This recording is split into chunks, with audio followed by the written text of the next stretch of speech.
Hello friends, आज की हम इस वीडियो में देखेंगे यूनिट 3 हमारी चैप्टर 9 से स्टार्ट हो रही है। इसमें आपके चैप्टर 9 से लेकर 13 तक है यूनिट 3 में। आज हम इस वीडियो में आपकी पूरी यूनिट 3 कंप्लीट करा देंगे, बहुत अच्छे से कराएंगे। आपको इसमें रिटन मटेरियल यानी नोट्स भी प्रोवाइड करेंगे। आप इसे हाथों हाथ ही उतार लेना, क्योंकि इसमें मैं आपको बताऊंगी कुछ क्या शब्द लिखना है, कहाँ से, मतलब कौन सा पैराग्राफ कहाँ से लिखना है। तो अलग अलग बुक बाइंडर उससे पढ़ाऊंगी जहाँ से मुझे आपको अच्छा लगेगा। तो आप इसे वीडियो के साथ साथ ही नोट डाउन करते रहिएगा वीडियो पोस्ट करके, ठीक है। अब ये देखना है उत्पादन, फलन और परिवर्तनशील अनुपात का नियम। ये हमारे चैप्टर 9 का नाम है। तो चलिए वीडियो स्टार्ट करते हैं। तो सबसे पहले हम जान लेते हैं उत्पादन फलन। उत्पादन फलन क्या है। उत्पादन फलन को जानने से पहले हम देखेंगे उत्पादन से क्या आशय, उत्पादन क्या होता है, ठीक है। जैसे आप ये सब मेरी जानते हैं, उत्पादन बोलते हैं जब भी हम किसी वस्तु का उत्पादन करते हैं उन सभी सामानों से। जैसे हम कच्चा मटेरियल कोई भी, जब मान लीजिए किसी को एक पेन बनाना है तो वो प्लास्टिक लेगा, उनका जो अंदर का रिफिल आता है वो लेगा, वो कहीं और से लेगा। लेबर होगी जहाँ पर वे बैठ के बनाएंगे, वो भूमि होगी। संगठन कोई ऑर्गेनाइज करेगा उस चीज़ को कि ये श्रमिक लाएंगे और वो इन सब चीज़ों को इकट्ठा करेगा, तो उसके लिए एक ऑर्गेनाइजेशन संगठन की आवश्यकता होगी। तो इन सब चीज़ों को मिलाकर ये आपकी क्या होंगी, इन्हें हम निर्गत बोलते हैं। तो इन सब चीज़ों को मिलाकर जो सामान जो उत्पाद होगा उसे हम उत्पादन कहते हैं। मतलब एक पेन का उत्पादन करेंगे ना इन सब चीज़ों को मिला के, तो उस पेन को हम क्या कहेंगे, उत्पाद, और इसे हम निर्गत भी कहते हैं। देख लेते हैं अब इसमें क्या लिखा है। उत्पादन वह प्रक्रिया है जिसके द्वारा आगतों को निर्गतों, आगतों मैंने आपको पहले बता दिया, आगत वे होते हैं। जैसे आपका लेबर हो गया, उस पेन को बनाने के लिए लेबर की जरूरत चाहिए। भूमि जिस पर वे, जहाँ पर वे बनाएंगे, है ना। मशीन चाहिए, मशीन से भी इस्तेमाल होगा उसका। और संगठन, ऑर्गेनाइजेशन, जो उस चीज का चीज़ सबका संगठन करेगा। बिजली पानी, ये सब जो जो उस चीज़ को यानी पेन को बनाने के लिए इस्तेमाल होगा उसे हम निर्गत कहेंगे। और जिससे फिर जो उसका फाइनल जो उत्पाद निकल के आएगा, यानी पेन बनाया है, उस पेन को हम आउटपुट या निर्गत या उत्पाद कहेंगे, ठीक है। तो उत्पादन वह प्रक्रिया है जिसके द्वारा आगतों को निर्गतों अथवा उत्पाद में परिवर्तित किया जाता है। एक उत्पादक विभिन्न आगतों जैसे श्रम, भूमि, श्रम, मशीन, भूमि, कच्चा माल आदि को प्राप्त करता है।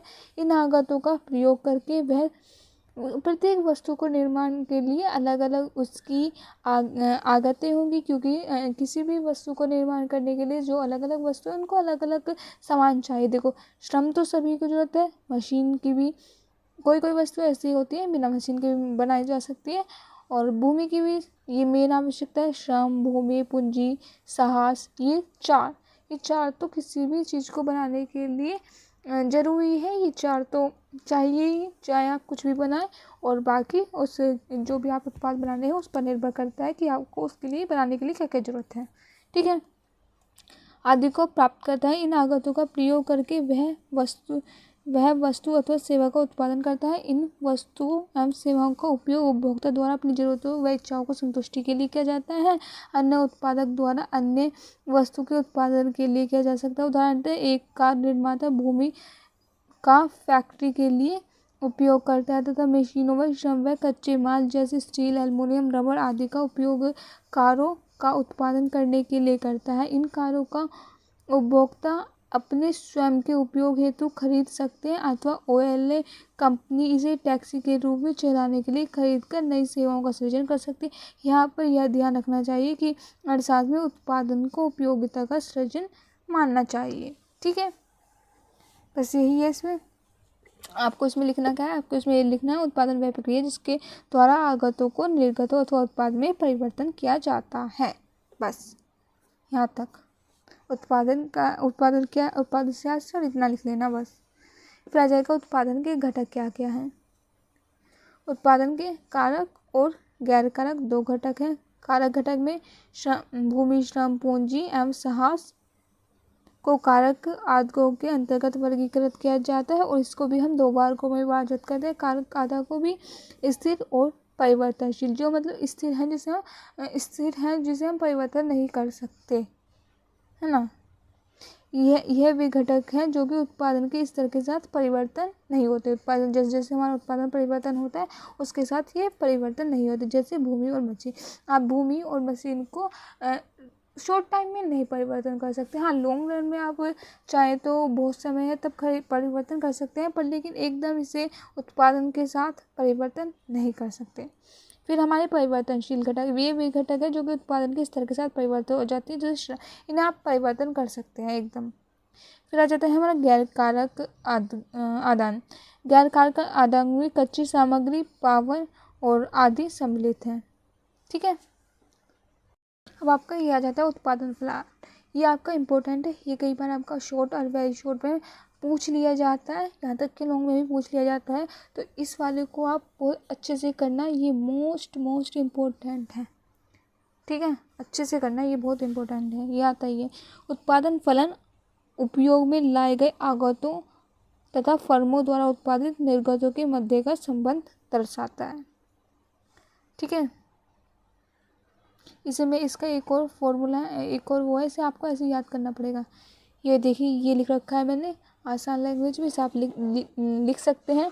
उत्पादन तथा उत्पादकों के मध्य के साधनों के मध्य उत्पादन तथा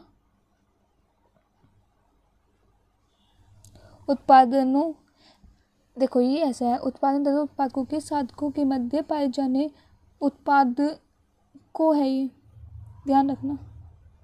उत्पादन तथा उत्पादकों के साधकों के मध्य पाए जाने वाले फाल्निक भौतिक, ये भौतिक है, भौतिक तथा गणितीय संबंध उत्पादन फलन कहलाता है।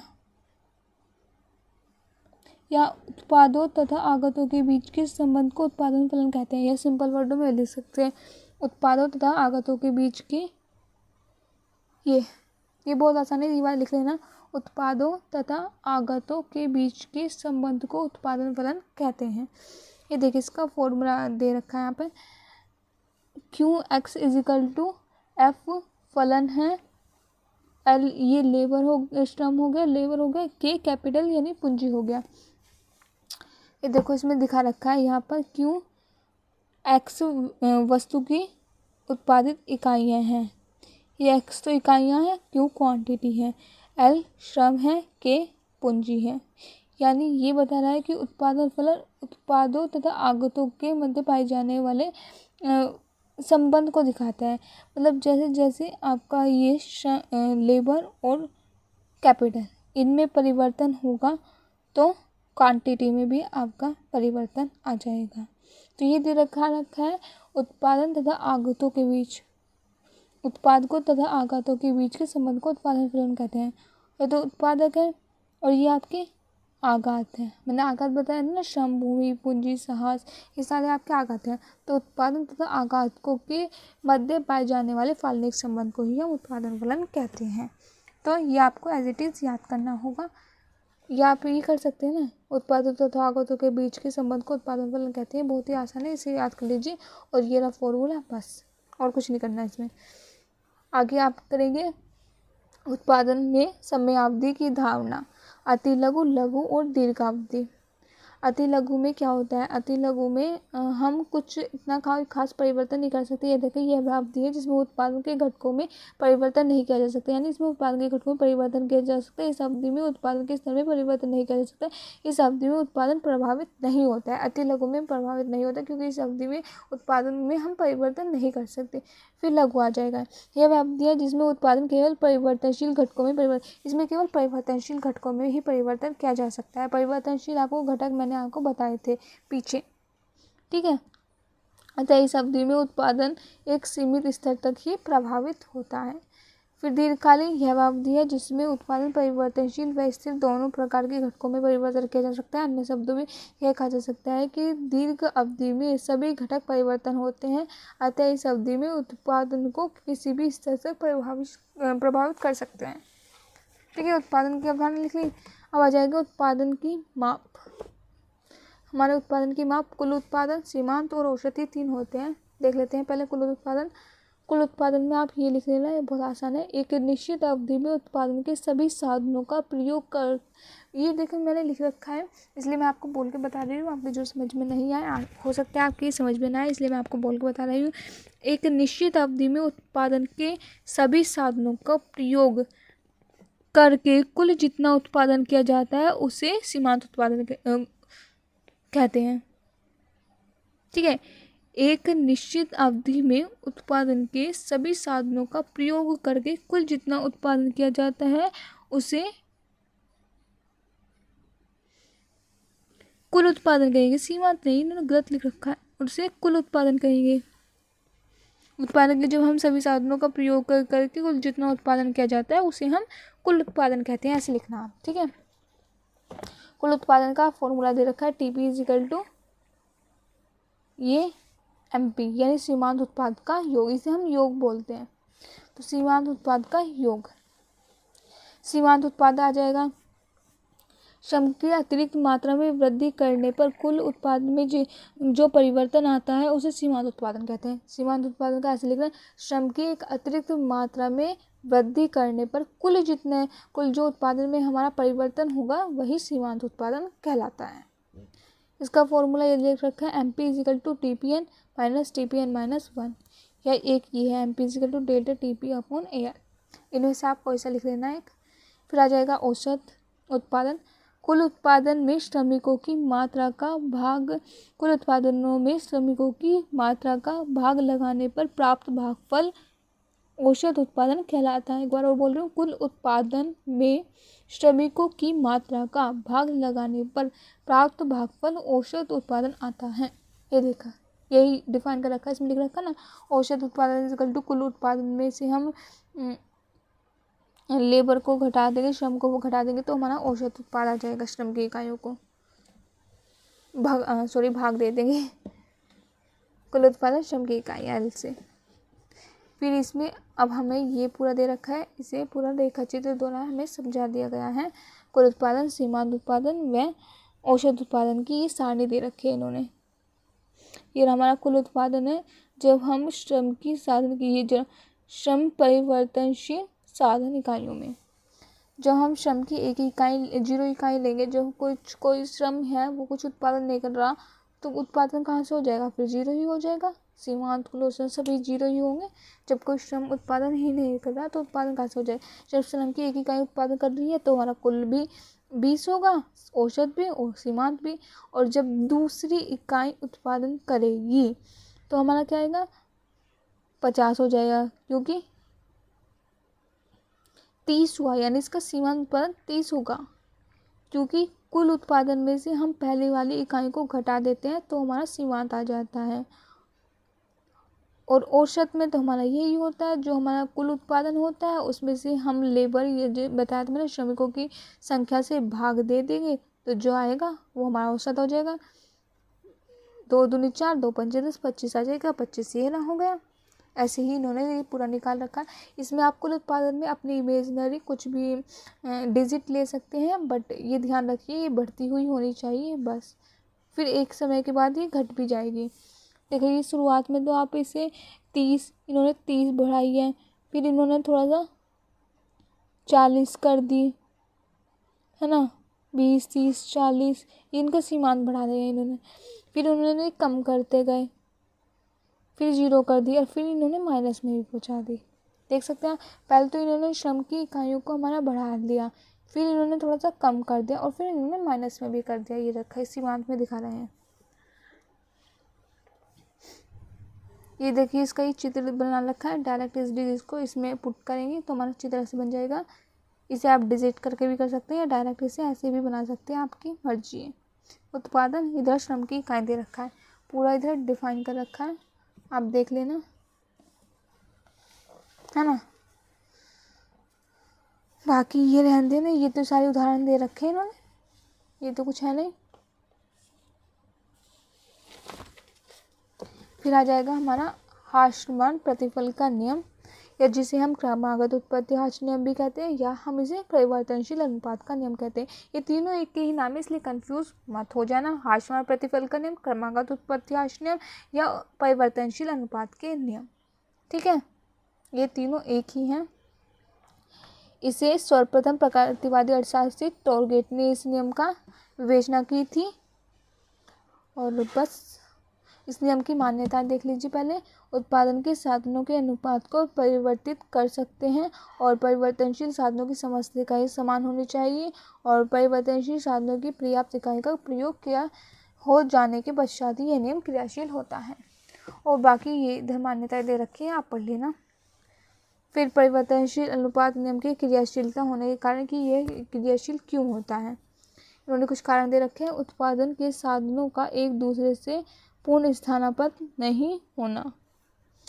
सेकंड है हमारा कुछ साधन या एक साधन का स्थिर या परिवर्तनशील होना। फोर्थ है हमारा साधनों की पूर्ति का सीमित होना। साधनों के अनुकूलतम संयोग बिंदु स्थापित होने के पश्चात उत्पादन करना। तो ये सारी मान्यताएं क्रियाशील होने के इन्होंने कारण दे रखे हैं कि ये नियम क्रियाशील क्यों होता है।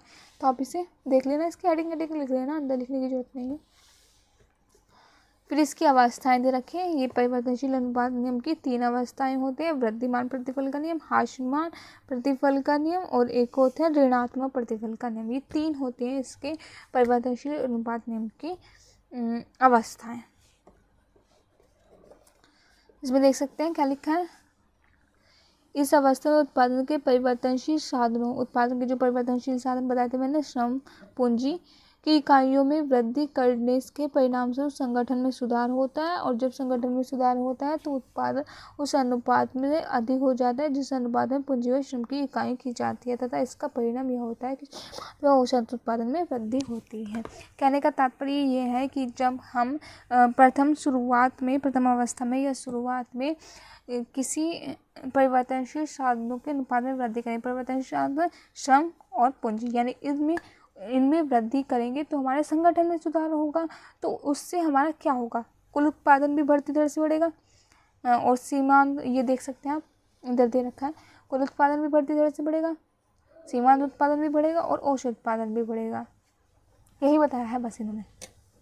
इसका चित्र ये पूरा दे रखा है, इसमें भी दिखा रखा है ये ना उदाहरण से। ये उदाहरण से आप चित्र बना के दिखाना अच्छा रहेगा। इसमें श्रम की इकाइयाँ दिखा रखी है, कुल हाँ देखो, इसमें पहली श्रम की इकाइयाँ से हमारा 1000 का उत्पादन हुआ, दूसरी श्रम की इकाइयाँ बढ़ाई तो हमारा क्या हुआ 2500 यानी 1500। अब पहले श्रम में तो 1000 ही उत्पादन किया था, अब दूसरे श्रम ने होना तो चाहिए क्योंकि 1000 कर रहा है 2000 का ही करता, पर लेकिन नहीं 1500 का उत्पादन उसने किया है इकाइयाँ, है ना।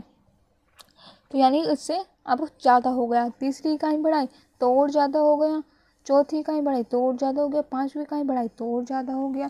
यानी ये देखिए सीमांत उत्पादन पहले में 1000 था, फिर 1500 हुआ, फिर 2000 था, 2500, फिर 3000। यानी ये देखिए इसका उत्पादन बढ़ता ही जा रहा है सीमांतों से। ये तो आप निकाल सकते हैं कुल उत्पादन से, ठीक है। फिर आ जाएगा ह्रासमान प्रतिफल का नियम। इसमें यह होगा जब उत्पादन, देख सकते हैं इस अवस्था में जब उत्पादन अपने उत्पादन के परिवर्तनशील घटकों के उत्पादन बढ़ाने हेतु वृद्धि करता है तो कुल उत्पादन में आनुपातिक रूप से क्रम वृद्धि होती है। इस अवस्था में औसत व सीमांत उत्पादन में कमी हो जाती है परंतु कुल उत्पादन में वृद्धि होती है। इसे हम उदाहरण से समझ सकते हैं। देखिए इकाइयाँ दे रखे हैं, कुल उत्पादन पहला तो हमारा 15 कर रहा था, दूसरा हमारा करना तो चाहिए था 30, हाँ, तभी तो हमारा 1/1 बंदा 15 उत्पादन कर रहा है 15 इकाइयों का, तो 2 मिल गया, 2/30 की करनी चाहिए, पर लेकिन इसका तो कम हो गया क्योंकि जब हम बढ़ते ही हो गए अब तो ये ह्रासमान ही आएगा, ह्रासमान प्रतिफल इसमें हमारा घटता ही रहेगा, ठीक है। इसमें घटती दर से बढ़ेगा घटेगा। इसमें देख लीजिए ये सीमांत, ये औसत उत्पादन, ये सीमांत उत्पादन दे रखा है। इसका चित्र मैं आगे दिखाऊंगी। यहाँ देखो टीपी तो इसमें बढ़ेगा पर घटती दर से, एमपी और एपी घटेगा, चित्र में दिखा रखा है। फिर ऋणात्मक प्रतिफल का नियम। इस अवस्था में जो उत्पादन अपने उत्पादन के परिवर्तनशील घटकों में उत्पादन बढ़ाने हेतु वृद्धि करता है तो कुल सीमांत व औसत उत्पादन बढ़ने के स्थान पर घटने लगते हैं, अब सीमांत उत्पादन ऋणात्मक हो जाता है।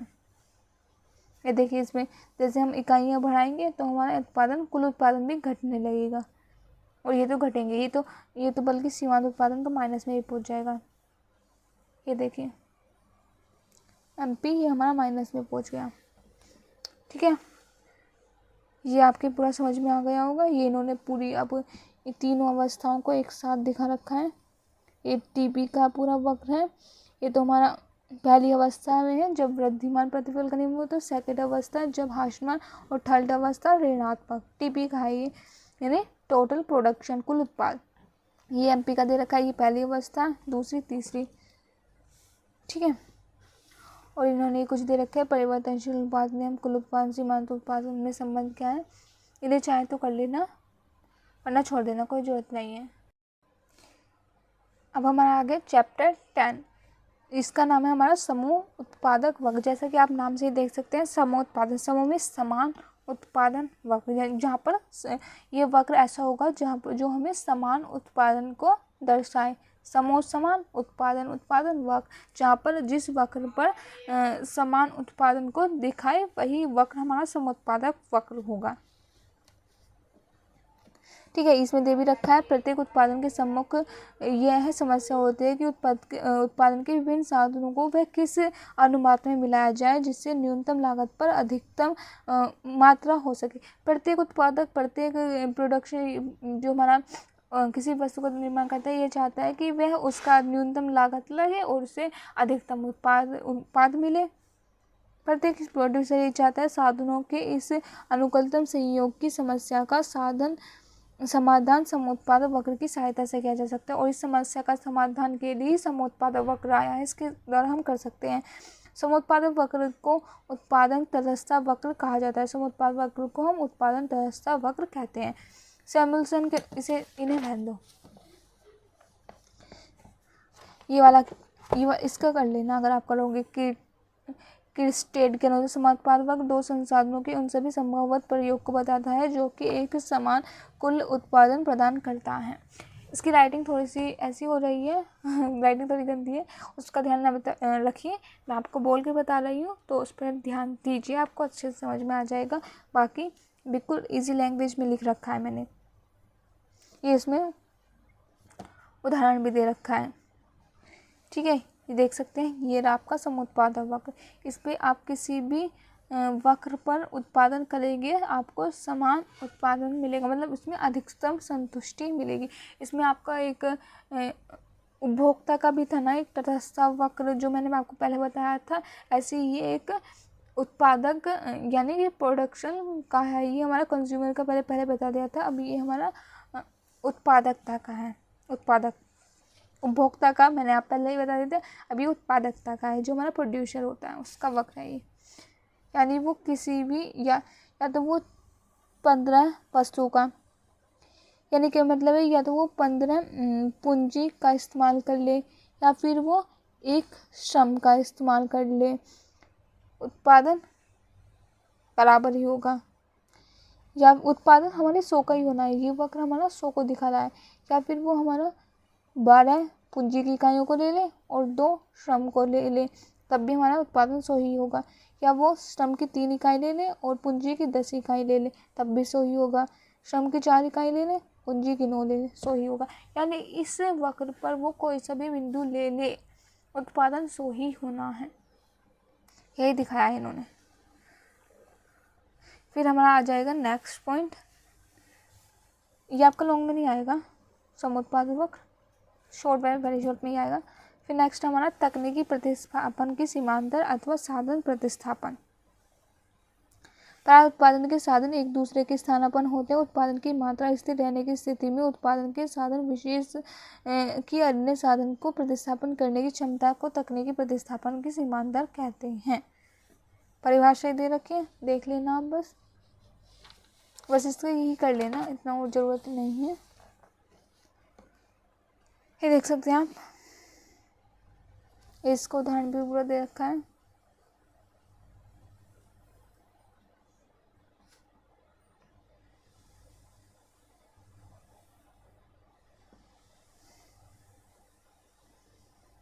ठीक है, ये पूरा इसमें पूरा मैंने ढंग से लिख रखा है, आप चाहे इसे पढ़ सकते हैं।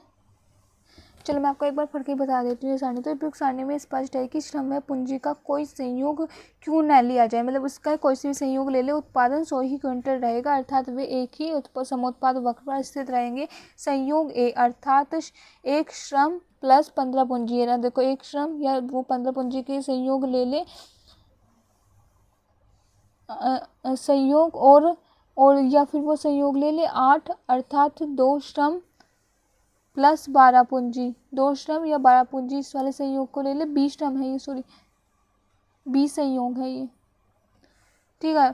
कि तुलना करने से स्पष्ट है कि श्रम की एक इकाई पूंजी को 3 इकाई की जगह प्रयोग हो सकती है। देखो इसमें दे रखा है, इस पर गौर देने वाली बात है कि श्रम की एक इकाई पूंजी की 3 इकाइयों की जगह कब इसका प्रयोग हो सकता है, जबकि उत्पादन की मात्रा पूर्वतः ही बनी रहेगी। अतः यहाँ पर तकनीकी प्रतिस्थापन की सीमांत दर 3:1 है। इसी प्रकार यदि बी व सी संयोगों की तुलना की जाएगी तो वह विदित होगा। अतः यहाँ पर श्रम की प्रत्येक इकाई पूंजी की 2 इकाई का स्थान लेती है, जबकि उत्पादन स्थिर रहता है। अतः यहाँ पर तकनीकी प्रतिस्थापन की सीमांत दर 2:1 होगी। इसी प्रकार तकनीकी प्रतिस्थापन की सीमांत दर सी और डी के संयोगों के बीच 1:1 रहेगी। ये देखिए इसमें ऐसे देख रखा है, श्रम की हम 1:1 लेंगे और इसकी 15, पर लेकिन जब हम श्रम की 2:1, इसका तो हमने केवल एक ही बढ़ाया, श्रम की एक इकाई बढ़ाई और इसकी हमें इसकी 3 इकाई को घटाना पड़ा, है ना। और जब थर्ड में हमने इसकी एक इकाई बढ़ी तो इसकी 2 इकाई घटानी पड़ी। डी में हमने जब इसकी एक इकाई बढ़ाई तो हमें केवल इसका 1 इकाई ही घटाना पड़ा। तो इसका हमारी प्रतिस्थापन दर होगी 3:1। फिर थर्ड में होगी 2 घटाए को 2:1 हो गई। फिर हमारा 1 हुआ तो 1:1 हो गई, ठीक है। ऐसे ही दे रखा है इन्होंने। फिर इसका ये फॉर्मूला दे रखा है MRST सीमांत प्रतिस्थापन, ये जो भी था ये तकनीकी प्रतिस्थापन की सीमांत दर ΔY/X ये दे रखा है, लिख लेना आप इसे। तकनीकी प्रतिस्थापन की घटती हुई सीमांत दर का सिद्धांत, ये हमारी घटती हुई होती है, मैंने आपको पहले बता दिया था। समोत्पाद वक्र की मान्यताएं, समोत्पाद वक्र की विशेषताएं दे रखी है, भी कर लेना। समोत्पाद वक्र के एक निश्चित स्तर को बताता है। समोत्पाद वक्र का ढलान ऊपर से नीचे की ओर होता है। ये वही है जिससे मैंने अपने पहले नहीं बताए थे, किसको बताए थे मैंने, तटस्थ वक्र के उपभोक्ता का तटस्थ वक्र है उसके जो बताए थे वही ये, जो हमारा ऊपर से नीचे ढलान की ओर होता है और मूल बिंदु की ओर उन्नोत्तर होता है, बताए थे पहले ही वही है, वही सारी विशेषताएं हैं और कभी भी एक दूसरे को नहीं काटते हैं। और ऊंचा तटस्थ वक्र हमारे ऊंचे अधिमान को दिखाता है। समोत्पाद वक्र जितना ऊंचा होगा अधिक उत्पादन प्रकट करेगा। हमने उसमें क्या बताया था, जितना ऊपर होगा संतुष्टि के अधिक स्तर को बताएगा। इसमें क्या है, जितना ऊपर होगा वो अधिक उत्पादन को दर्शाएगा। समोत्पाद वक्र समांतर होना आवश्यक नहीं है, कैसे भी हो सकता है।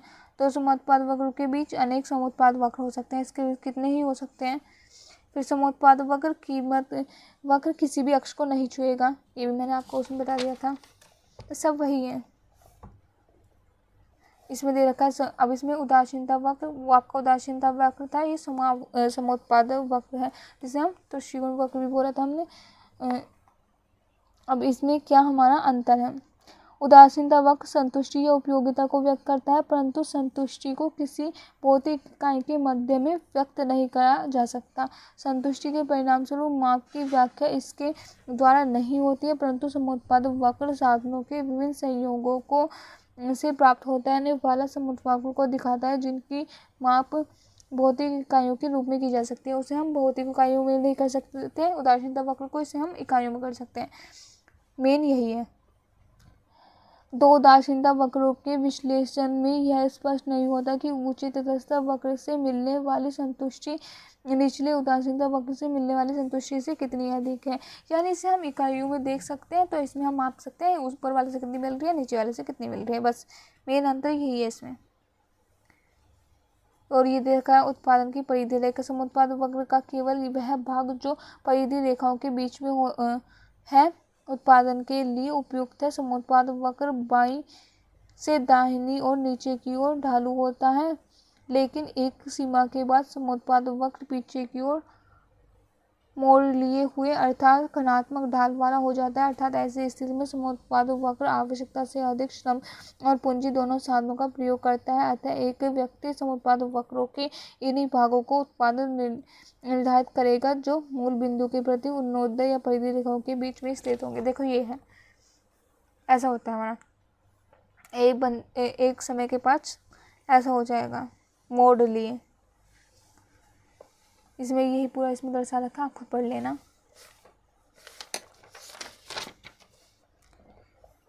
ये रखिए पूरा दे रखा है, इसमें समलागत रेखा पूरी दे रखा है, आप अच्छे से इसे पढ़ लेना। ये समलागत रेखा वह है जिस रेखा पर आपका समान लागत लगेगी किसी वस्तु को उत्पादन करने में। उत्पादन निर्णय की सामान्य से उत्पादन निर्णय की समस्या के समाधान के लिए उत्पादन के साम्य की प्राप्ति हेतु दो उपकरणों की आवश्यकता होती है, समुत्पाद मानचित्र और समलागत रेखा। समुत्पाद मानचित्र मैंने आपको पहले ही बता दिया था। समलागत ये रेखा ये रही, जिस रेखा पर आपका समान लागत होगी यानी समान उत्पादन होगा, या जिस रेखा पर आपका कुछ भी आप ले लें समान ही लागत लगेगी। समान लागत कैसे, इस पूंजी की और श्रम की, ठीक है। कहीं पूंजी की ज़्यादा होगी मात्रा और कहीं श्रम की, बस यही दे रखा है इन्होंने, पढ़ लेना ये साथ, समझ में आ जाएगा ये। फिर नेक्स्ट है हमारा चैप्टर 11 लागत का सिद्धांत। देखिए लागत का इसमें अच्छे से दे रखा है, इसमें से बताऊंगी मैं लागत की अवधारणा, यह लागत का अर्थ, परिभाषाएं। लागत से अभिप्राय उन सभी भुगतानों से है जिन्हें कोई उत्पादक वस्तु के उत्पादन में प्रयुक्त साधनों के उपयोग के लिए किया जाता है। अन्य शब्दों में लागत से अभिप्राय किसी वस्तु की निश्चित मात्रा के उत्पादन पर होने वाले कुल मौद्रिक व गैर मौद्रिक व्यय से है। इसे आप ऐसे भी लिख सकते हैं, कुल लागत से अभिप्राय उन सभी कुल मौद्रिक व गैर मौद्रिक व्ययों से है जो किसी वस्तु के उत्पादन में किए जाते हैं। मौद्रिक व गैर मौद्रिक तो आप समझ गए, पैसे से गैर मौद्रिक व्यय होते हैं, जैसे कोई एक ऑर्गेनाइज संगठन है जो इसे साहसी जो साहस करके कोई भी वस्तु का उत्पादन करता है उसे हम साहसी कहते हैं। जो कि कोई भी फैक्ट्री लगाता है, जो उसका मालिक होता है उसे हम साहसी कहते हैं, क्योंकि वो ही साहस करके किसी फैक्ट्री का लगाता है और उसमें होने वाले नुकसान और फायदे के लिए वह तैयार रहता है, इसलिए उसे हम साहसी कहते हैं। तो वो अपने अगर घर को ही इस्तेमाल कर रहा है, उसमें काम कर रहा है मालिकों से, उसे ही एक फैक्ट्री के रूप में इस्तेमाल कर रहा है, तो वो तो उसके हो गए गैर मौद्रिक, और उसकी जो वो खुद का श्रम हो गया वे भी तो उसका गैर मौद्रिक ही हुआ, तो गैर मौद्रिक व्यय ही होता हुआ है, तो ये हो गया उसके गैर मौद्रिक व्यय, ठीक है। उत्पादन लागत, ये उसका थोड़ा फॉर्मूला है, ये भी देख सकते हैं उसमें क्या क्या आता है। उत्पादन लागत मेरे उत्पादन लागत लागत प्लस कच्चे माल का मूल्य, मजदूरी, ब्याज, वेतन, मूल्यह्रास, बीमा व्यय, सामान्य लाभ, ये सब इसमें आते हैं। फिर आ जाता है हमारा लागत फलन, थोड़ा सा बड़ा कर लेती हूँ, ज़्यादा हो गया इतना, ठीक है। लागत फलन उत्पादन एवं उत्पादकों की लागतों के मध्य का संबंध दर्शाता है। यह निम्न है, C फलन है क्वांटिटी, C लागत होगी और हो गया हमारा उत्पादन है। यह फलन दर्शाता है कि उत्पादन लागतों की मात्रा पर लागत फलन उत्पादन की मात्रा एवं उत्पादन के घटकों, श्रम पूंजी आदि की कीमतों से प्रभावित होती है, ठीक है। ये आपका हो गया, इसे आप लिख लेना, आसान है। फिर आ जाएगा हमारा लागतों का वर्गीकरण। इसमें लागतों को कैसे कैसे वर्गीकरण क्या है, मौद्रिक, वास्तविक लागत, अवसर, स्थिर लागत, कुल लागत, सीमांत, परिवर्तनशील लागत, औसत लागत, ये सारे लागत है, ये आपका आ जाते हैं शॉर्ट वेरी शॉर्ट में। इन्हें अच्छे से कर लेना कि वास्तविक लागत क्या है, सीमांत लागत क्या है, कुल लागत क्या है, कि अवसर लागत क्या है। मेन है आपका अवसर लागत, ये बहुत पूछा जाता है, तो इन्हें देखेंगे हम। मौद्रिक लागत या द्रव्यत लागत से तात्पर्य उस धनराशि से जिसका उपयोग किसी वस्तु के उत्पादन हेतु किया जाता है। इसे तो आप समझते आते हैं, मनी, ये तो आसान है। इसमें अभी आपकी स्पष्ट और अस्पष्ट लागत होती है। स्पष्ट लागत में आपका जाता है उत्पादन लागत, इसमें कच्चे माल की कीमतें, श्रमिकों की मजदूरी, प्रबंधकों का व्यय, ये सब आते हैं। फिर विक्रय लागत, इसमें विज्ञापन व प्रचार व्यय, किसी वस्तु को बेचने के लिए विज्ञापन जो हम करते हैं, प्रचार व्यय, बिक्री की बढ़ोतरी के संबंधी व्यय, एजेंटों का कमीशन, ये सभी आते हैं। अन्य लागत में बीमा, सुरक्षा व्यय, ये सभी आ जाएंगे। फिर अस्पष्ट लागत में जैसे एक उद्यमी अपनी पूंजी का ब्याज, भूमि व मकान का किराया, जैसे कोई एक उद्यमी अपने मकान को ही लगा लेता है फैक्ट्री के रूप में और वह उसका जो खुद का पैसा होता है उसको लगाता है, स्वयं का वेतन, ये सब उसकी अस्पष्ट लागतों में आ जाएंगी। सामान्य लाभ भी इसमें ही है। सामान्य लाभ आप देख सकते हैं, मौद्रिक लागत इक्वल टू स्पष्ट लागतें प्लस अस्पष्ट लागतें प्लस सामान्य लाभ, ये आपका हो गया। सामान्य लाभ वह होता है, सामान्य लाभ वह न्यूनतम लाभ होता है जो किसी उद्यमी को उस विशेष उद्योग में बनाए रखता है। यदि किसी उद्यमी को किसी उद्योग विशेष में कोई सामान्य लाभ प्राप्त नहीं होता तो वह अपने फैक्ट्री छोड़कर चला जाएगा, अगर उसे सामान्य लाभ भी नहीं हो रहा है। सामान्य लाभ वह होता है कि उसे इतना तो मिल जाए कि वह उसका मतलब जो उसका लागत लगा रहा है कि उसे उतना ही मिल जाए।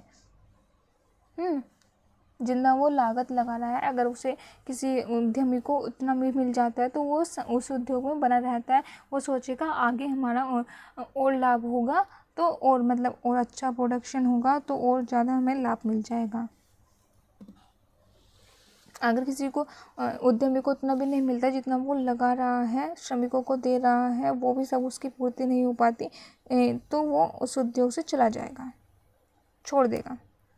फिर आ जाएगी हमारी वास्तविक लागत।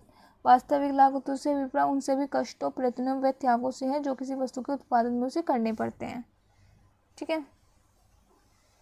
फिर मौद्रिक और वास्तविक लागत में अंतर दे रखा है, इसे ही रहने देना, ये इम्पोर्टेंट नहीं है। फिर आ जाएगा हमारा अवसर लागत। किसी गतिविधि की अवसर लागत, क्या लिखा है, हाँ, किसी गतिविधि की अवसर लागत अगले सर्वश्रेष्ठ विकल्प की अवसर लागत के बराबर होती है। ये दीर्घकाल अर्थशास्त्रियों के मनोवैज्ञानिक तथ्यों के आधारित वास्तविक लागत है, विचार में आधुनिक अर्थशास्त्रियों ने त्याग दिया है। इसे उदाहरण से समझाऊंगी। देखो, मैं किसी एक खेत में गेहूं, चावल तथा जौ का उत्पादन किया जा सकता है। कृषक उस खेत में गेहूं उगाने का निर्णय लेता है और चावल का खेत का वैकल्पिक प्रयोग है जिसमें गेहूं का उत्पादन करना सर्वश्रेष्ठ विकल्प है। इस प्रकार कृषक द्वारा गेहूं उगाने की अवसर लागत से जो और चावल का प्रत्याग किया है। ठीक है, यही हमारी अवसर लागत। इसे बस इसे ही याद कर लेना, किसी गतिविधि की अवसर लागत अगले सर्वश्रेष्ठ विकल्प के मूल्य के बराबर होती है। फिर आ जाएगा आपकी स्थिर लागत। स्थिर लागत से उस लागत है जो अल्पकाल में उत्पाद के परिवर्तन होने पर परिवर्तित नहीं होती बल्कि स्थिर बनी रहती है। और स्थिर लागतें आपने बनाई थी, जो भूमि होती हैं और मशीनरी होती है, ये स्थिर लागतें होते हैं। फिर आ जाएगी परिवर्तनशील लागत। परिवर्तनशील लागत से विवरण उन लागतों से जो उत्पादन की मात्रा में परिवर्तन के साथ साथ परिवर्तित हो जाती हैं, जैसे श्रमिक हो गया, कच्चा माल, ये सब हो जाएंगे उसकी परिवर्तनशील लागतें। ये दे रखा है इसमें उत्पादन की मात्रा, स्थिर, परिवर्तनशील लागतें और कुल लागतें। उत्पादन की मात्रा तो देख सकते हैं, अगर हम 0 उत्पादन करेंगे तो स्थिर लागतें तब भी रहेंगी हमारी, क्योंकि स्थिर लागतें उन पर तो खर्च करना ही पड़ेगा। जैसे आप लीजिए भूमि है आपकी, जो भी भूमि है, वो मकान है, फैक्ट्री है, उसका तो आपको किराया देना ही पड़ेगा, चाहे आप उत्पादन करें या ना करें। तो स्थिर लागतें तो हम आपकी हमेशा बनी ही रहेंगी, चाहे उत्पादन आप करें ना करें। परिवर्तनशील लागतें 0 होंगी और कुल लागतें फिर हमारी 200 ही रह जाएंगी। उत्पादन की मात्रा, अगर आप 10 इकाई उत्पादन कर रहे हैं, स्थिर लागत तो आपकी जितनी थी उतनी ही रहेंगी, चाहे कोई उत्पादन करें ना करें, 200 ही रहेंगी।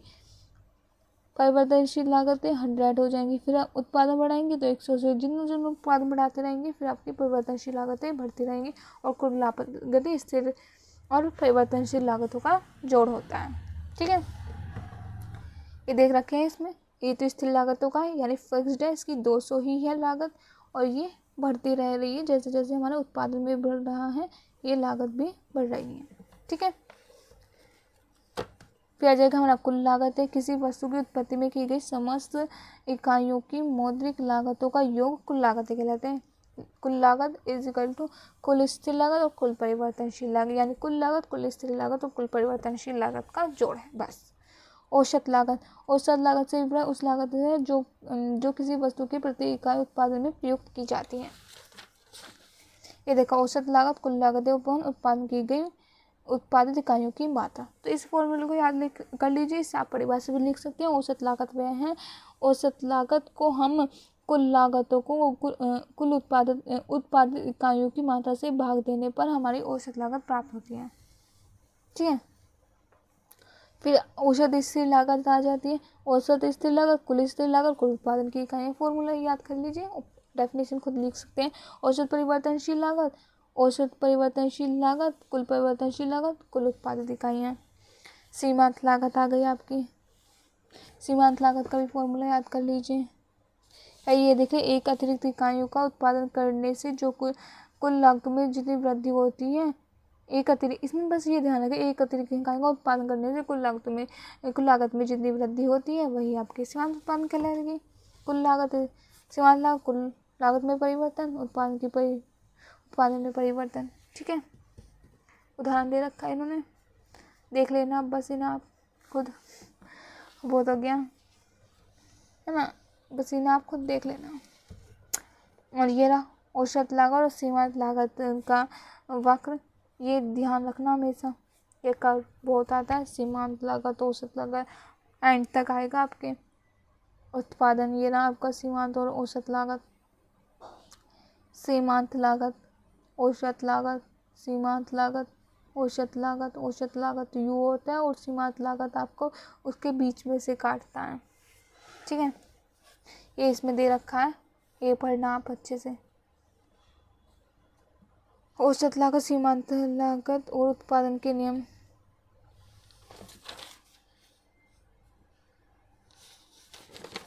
ये नियम दे रखे हैं, इसे ध्यान देना। तो ठीक है, बस आपका यही इतना हो गया। ये देख लेना इसे, घटती लागत का नियम या प्रतिफल वृद्धि नियम। बढ़ती लागत का नियम या प्रतिफल नियम, यानी इसमें औसत और सीमांत उत्पादन इसमें दोनों ही बढ़ेंगे, समान है तो स्थिर रहेंगे, और औसत व सीमांत लागत वक्र यू आकार का क्यों होता है, कई बार आपका ये क्वेश्चन आ जाता है। तो इसे आप देख लीजिए, रेखा चित्र में स्पष्ट है। औसत लागत वक्र व सीमांत लागत वक्र यू अक्षर के आकार का होता है। देखा रेखा चित्र में एक्स अक्ष पर उत्पादन तथा वाई अक्ष पर सीमांत लागत को दर्शाया गया है। प्रस्तुत रेखा चित्र में स्पष्ट है कि किसी फर्म के उत्पादन के प्रारंभिक चरण में औसत लागत वक्र कम है, जिसके बाद में इसके स्थिर होने की प्रवृत्ति देखी जा सकती है और अंत में औसत लागत वक्र सीमांत लागत वक्र दोनों बढ़ने लगते हैं। ऐसी परिस्थितियाँ इसलिए उत्पन्न होती है क्योंकि प्रारंभिक उत्पादन के समय आंतरिक बचतें प्राप्त होती है और बाद में आंतरिक हानियाँ को सहना पड़ता है। ठीक है, ये हो गया आपका चैप्टर 11। फिर आपका चैप्टर 12 आ जाता है आगम की अवधारणा। आगम को हम इंग्लिश में इनकम भी बोलते हैं। ये देखेंगे आप, इनकम यानी आय की अवधारणा, आगम बोल दीजिए आप, ये आय बोल दीजिए, बात एक ही है। तो सामान्य शब्दों में आय से तात्पर्य उस धनराशि से है जो किसी व्यक्ति विशेष को अपने समझ साधनों से प्राप्त होती है, परंतु अर्थशास्त्र में यह आय से अभिप्राय उस धनराशि से है जो किसी वस्तु को बेचकर प्राप्त की जाती है। ठीक है, ये इन्होंने दे रखा है, जब कोई उत्पादक या विक्रेता अपनी वस्तुओं को बेचता है तो उससे प्राप्त धनराशि उस उत्पादक या विक्रेता की आय कहलाती है। अन्य शब्दों में आय से अभिप्राय उस प्राप्त धनराशि है जिसे फर्म अपना उत्पादन बेचकर प्राप्त करती है। इसे आपको देख लेना है, बस कुछ समझाने वाली बात है नहीं इसमें। आय जानते हैं आप क्या होती है। आय आगम की अवधारणा, कुल आय क्या होगी, कुल आय इज इक्वल टू वस्तु की बेची गई इकाइयों की संख्या गुना प्रत्येक इकाइयों का मूल्य। उदाहरण तो दे रखा है, मान लीजिए किसी विक्रेता ने 50 यानी 50 रुपये की 30 वस्तुओं की इकाइयों का विक्रय किया है, तो इस दशा में कुल आय क्या होगी, 50 को गुना कर दो 30 से, यानी वस्तु की बेची गई इकाइयों को वस्तु के मूल्य से गुना कर दो, हमारा आय आ जाएगी। फिर औसत आय, औसत आय से तात्पर्य किसी वस्तु की प्रत्येक इकाई कीमत से होता है। प्रत्येक इकाई उसकी कीमत क्या है, प्रत्येक इकाई आपने देखा था 30 थी तो उसका 30 हो जाएगा। ये देख ले, कुल आय, कुल बेची गई मात्रा। इस ये देखो, मान लीजिए एक विक्रेता है 200 पुस्तकें 600 रुपये में बेची तो सूत्र की सहायता से आय को प्राप्त कीजिए। कुल आय, बेची गई वस्तुओं की संख्या तो 600, तो कुल आय थी, बेची गई वस्तुओं की संख्या 200 होगी तो रुपये 3, यानी प्रत्येक 3 रुपये था जो भी वस्तु थी उसका। सीमांत आय हमारी क्या होगी, मेरा सीमांत आय का फॉर्मूला, वस्तु की एक अतिरिक्त इकाई बेचता है तो उससे कुल आय में जो वृद्धि होती है उसे सीमांत आय कहते हैं। सीमांत आय कुल आय में अंतर, वस्तु की बेची गई इकाइयों में अंतर। ये रहा, इसमें पूरा दे रखा है, पढ़ सकते हैं आप इसे।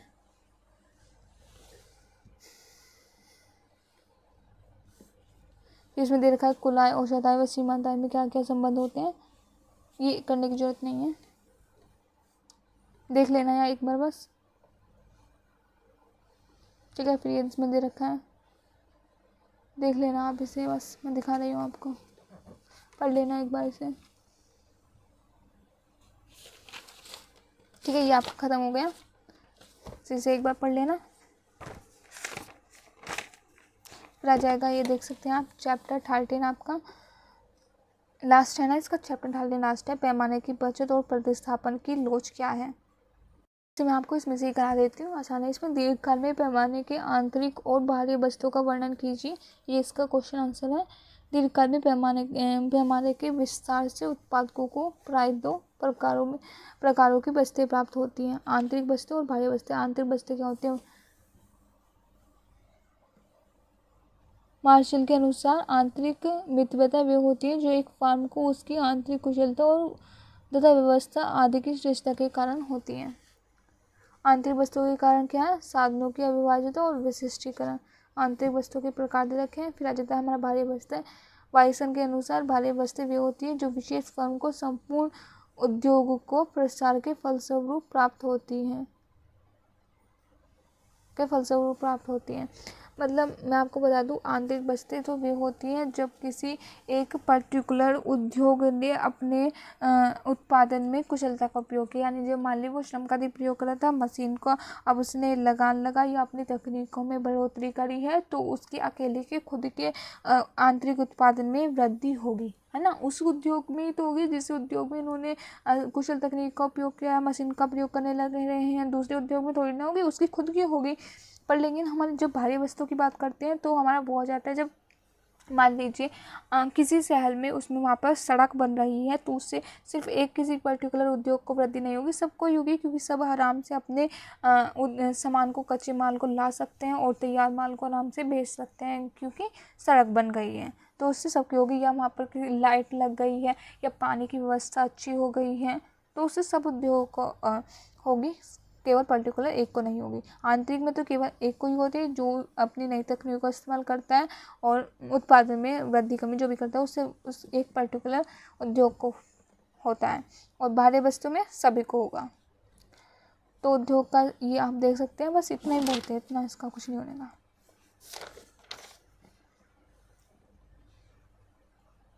मैंने अच्छे से नोट्स बना रखा है, उधर थोड़ा सा गंदा सा लिख रखा था तो इसमें अच्छे से लिख रखा है, इसे देख लेना आप। चैप्टर 13 पैमाने की वस्तुएं और प्रतिस्थापन की लोच। पैमाने की वस्तुएं आपकी 2 होती हैं, आंतरिक और बाहरी वस्तुएं। आंतरिक वस्तुएं मैंने बता दिया है, इसमें पूरे अच्छे से लिख रखा है, देख सकते हैं आप, ठीक है। आंतरिक वस्तुओं के कारण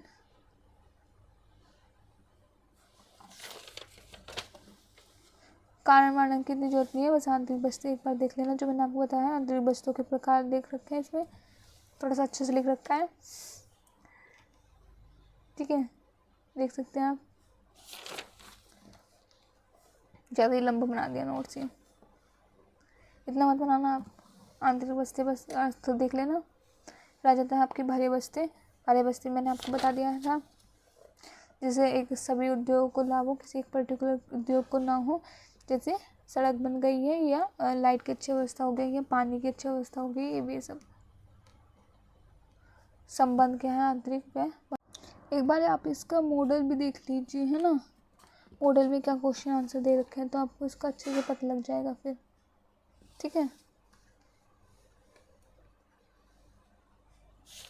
मैं मॉडल दिखाती हूँ तो सब सोच रही हूँ सभी दिखा दूँ ना, वीडियो पोस्ट करके आप आराम से पढ़ सकते हैं इसे।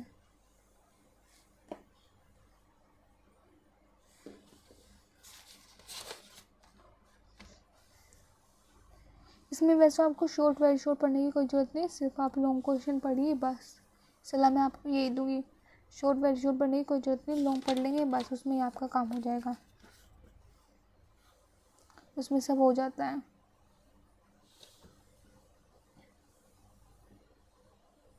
ठीक है ना,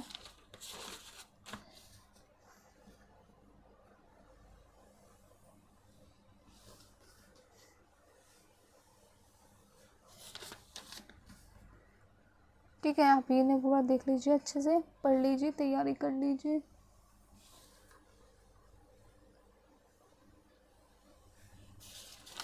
हाँ, इसके तो चाहे मैं आपको डाल भी दूंगी PDF या फोटो, कुछ भी इसकी मैं आपको डाल दूंगी, इसके डिस्क्रिप्शन बॉक्स में डाल ही दूंगी, वहाँ से आप इसे अच्छे से पढ़ लेना। ठीक है, यहाँ पे मैं आपको जल्दी जल्दी दिखा देती हूँ, वहाँ पे इसे डाल दूंगी, मैं इसे तो डाल ही दूंगी, मॉडल वाले को, है ना, मॉडल वाले का आपका डाल दूंगी सबका। ठीक है, हो गए, तो चलिए मिलते हैं अगली वीडियो में, तब तक के लिए बाय बाय।